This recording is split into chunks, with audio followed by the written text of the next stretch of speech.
La grâce que tu méprises ne peut pas te bénir. La grâce que tu rejettes et refuses d'apprécier à sa juste valeur pourra faire du bien à tout le monde sauf à toi. Une grâce que tu rejettes, que tu n'apprécies pas à sa juste valeur, sera utile à tout le monde sauf à toi.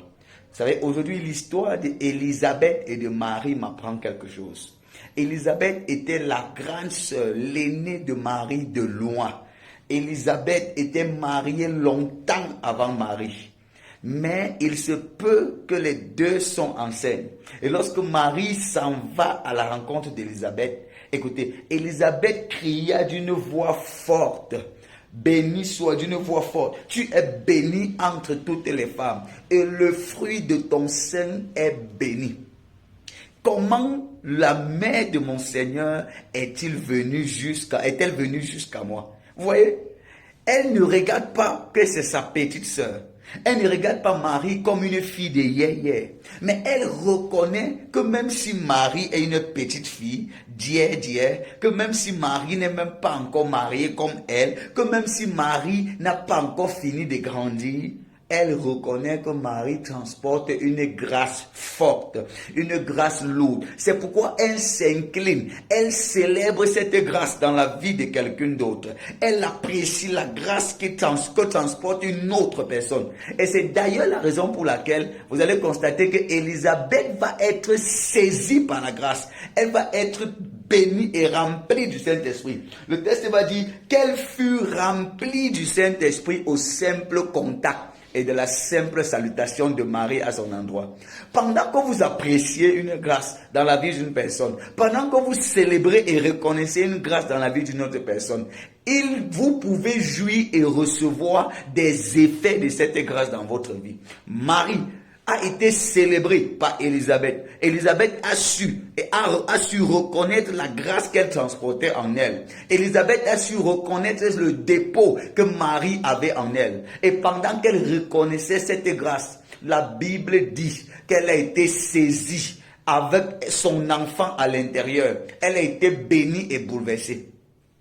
De nombreuses personnes continuent à être au même endroit, à tourner corps à rond. De nombreuses personnes continuent d'une certaine façon à tourner sans sens. De nombreuses personnes, malgré le fait qu'elles soient entourées de grandes personnes, porteurs de grâce, continuent à ne pas jouir de ces multiples grâces simplement parce que ces personnes refusent d'apprécier les grâces que transportent ceux que Dieu met autour de vous.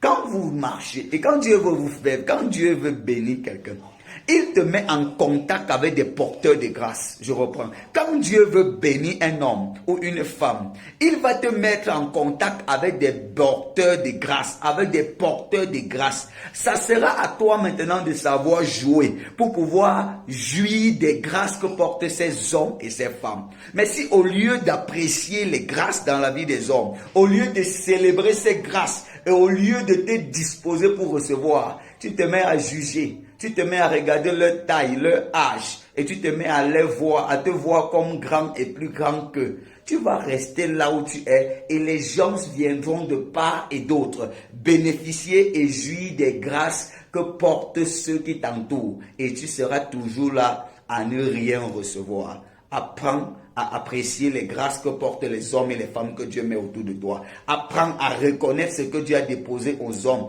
et mets-toi dans les dispositions nécessaires pour recevoir ces grâces et pouvoir en jouir. Une grâce que tu maudis ne peut pas te bénir. Une grâce que tu ne sais pas bénir, apprécier, ne peut rien faire pour toi. Une onction que tu méprises ne fera rien pour toi. C'est pourquoi les hommes, certaines personnes sont des bénédictions pour plusieurs autres personnes, sauf pour ceux-là qui refusent de reconnaître les grâces qui sont dans leur vie. Dieu a déposé autour de toi des porteurs de grâce. Sache discerner et reconnaître à la juste valeur chaque grâce que transporte chacun et mets-toi dans les dispositions de recevoir. Mais si tu te mets dans le jugement, les faux jugements, les fausses critiques qui n'ont aucun sens, la jalousie et l'aigreur, tu passeras à côté des grâces que Dieu a prévues pour toi. Que Dieu te donne le cœur ouvert et l'humilité nécessaire pour recevoir des autres ce que Dieu a déposé en eux pour toi. Shalom.